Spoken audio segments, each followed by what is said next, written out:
Indian രാഷ്ട്രീയത്തിൽ അപ്രതീക്ഷിതമായ ട്വിസ്റ്റുകൾ പുതിയ കാര്യമല്ല.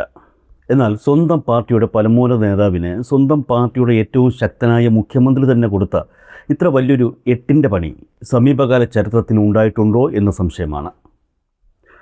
ഡൽഹിയിലെ എസ് റൂമിലിരുന്ന് രാഷ്ട്രീയം കളിക്കുന്ന കോൺഗ്രസ് ഹൈക്കമാൻഡിനും പ്രതിപക്ഷ നേതാവ് രാഹുൽ ഗാന്ധിക്കും കർണാടക മുഖ്യമന്ത്രി ഡി കെ ശിവകുമാർ നൽകിയ പ്രഹരം ചില്ലറയല്ല. ഇന്ത്യൻ രാഷ്ട്രീയത്തിൽ പ്രത്യേകിച്ച് പ്രതിപക്ഷ നിരയിൽ വലിയൊരു ഭൂകമ്പത്തിനാണ് ഈ സംഭവം തിരികൊളുത്തിയിരിക്കുന്നത്. ഈ പാർട്ടിയിലെ തലവന്മാർ ഒരു വഴിക്ക്, അണികളും പ്രാദേശിക നേതാക്കളും മറ്റൊരു വഴിക്ക് എന്ന കോൺഗ്രസിലെ സ്ഥിരം കാഴ്ചയുടെ ഏറ്റവും ഒടുവിലത്തെ എന്നാൽ ഏറ്റവും ഭയാനകമായ ഉദാഹരണമാണ് ഇപ്പോൾ കർണാടകയിൽ നിന്നും ഈ പുറത്തു വരുന്ന വാർത്തകൾ സൂചിപ്പിക്കുന്നത്.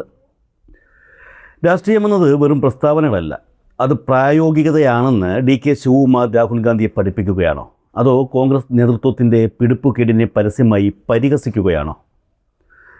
സസ്പെൻസുകൾ നിറഞ്ഞ ഒരു രാഷ്ട്രീയ നാടകമാണ് ഇപ്പോൾ കർണാടകയിൽ നടന്നുകൊണ്ടിരിക്കുന്നത്. ഇനി പറയാൻ പോകുന്ന കാര്യം വിശദമായി കേട്ട് കഴിയുമ്പോൾ നിങ്ങൾക്ക് കാര്യം മനസ്സിലാകും. വിഷയം രാജ്യത്തിപ്പോൾ വിവാദമായി നിറഞ്ഞോടുന്ന SIR അഥവാ സ്പെഷ്യൽ ഇൻറ്റൻസീവ് റിവിഷൻ ആണ്.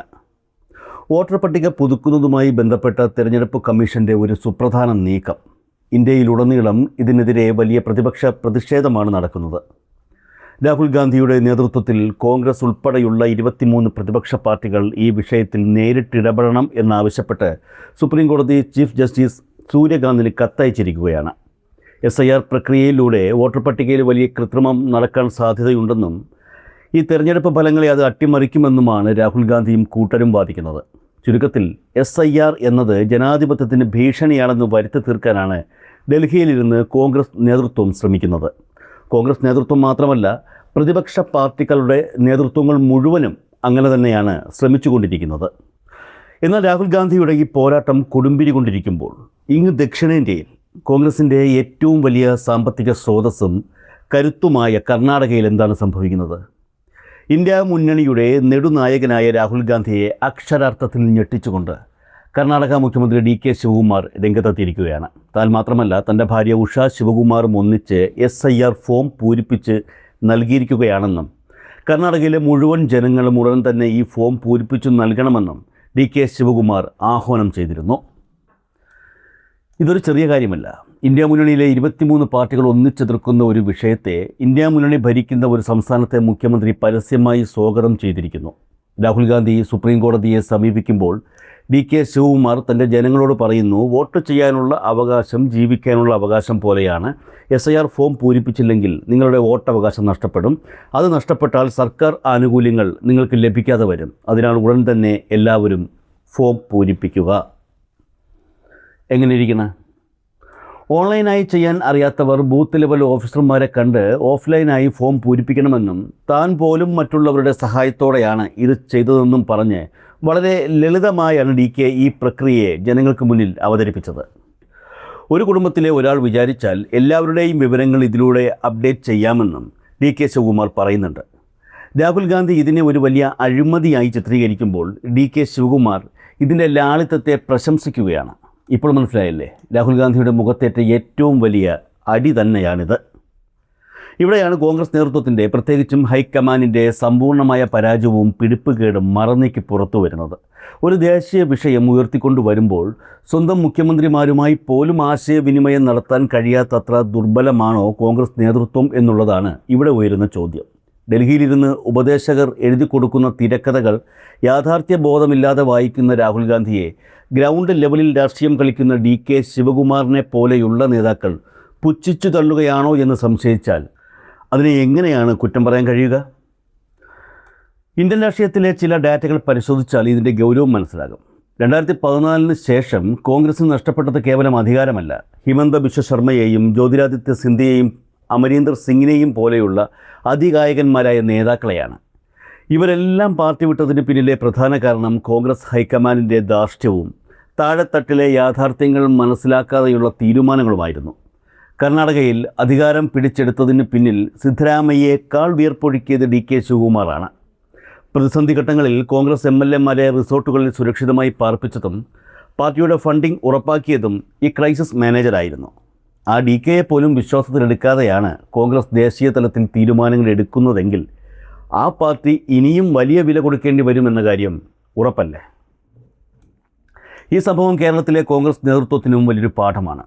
ഡൽഹിയിൽ നിന്ന് എന്ത് അസംബന്ധം വിളിച്ചു പറഞ്ഞാലും അതിന് പിൻ നോക്കാതെ ഓശാന പാടുന്നതാണ് കേരളത്തിലെ KPCCയുടെ ഒരു ശീലം.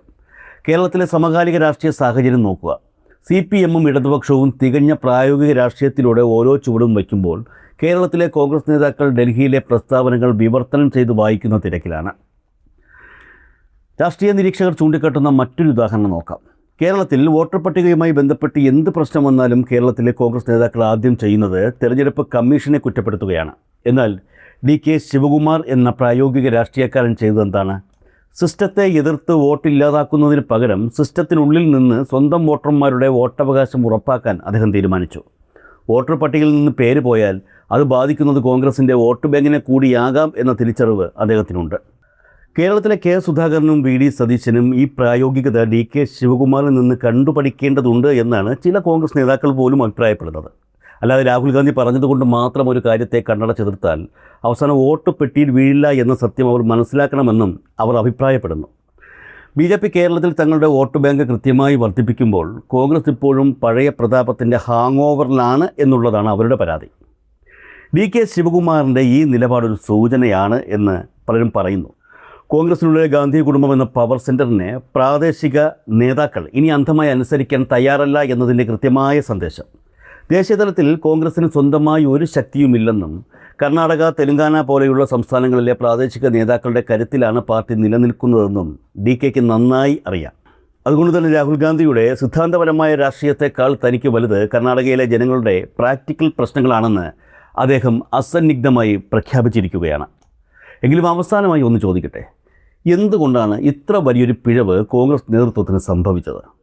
ഒരുപക്ഷെ രാഹുൽ ഗാന്ധിയുടെ ഉപദേശക വൃന്ദത്തിന് ഡാറ്റകളെക്കുറിച്ചോ സാധാരണക്കാരുടെ പ്രശ്നങ്ങളെക്കുറിച്ചോ യാതൊരു ധാരണയുമില്ലാത്തതാകാൻ കാരണം SIR ഫോം പൂരിപ്പിച്ചില്ലെങ്കിൽ ജനങ്ങൾക്ക് കിട്ടേണ്ട സർക്കാർ ആനുകൂല്യങ്ങൾ മുടങ്ങുമെന്ന ഒറ്റ കാരണം മതി ഭരണവിരുദ്ധ വികാരം ഉണ്ടാകാൻ.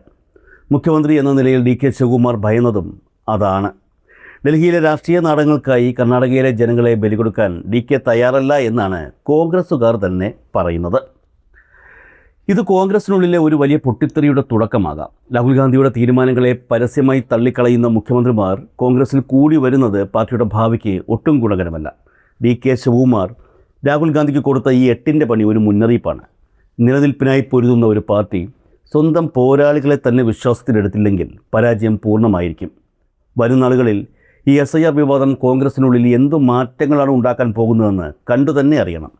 ജനങ്ങൾക്ക് വേണ്ടത് പ്രായോഗിക പരിഹാരങ്ങളാണ്, അല്ലാതെ കോടതി മുറികളിലെ വാദങ്ങളല്ല എന്ന് രാഹുൽ ഗാന്ധിയെ കാലം പഠിപ്പിക്കുമോ എന്നുള്ളതാണ് ചോദ്യം.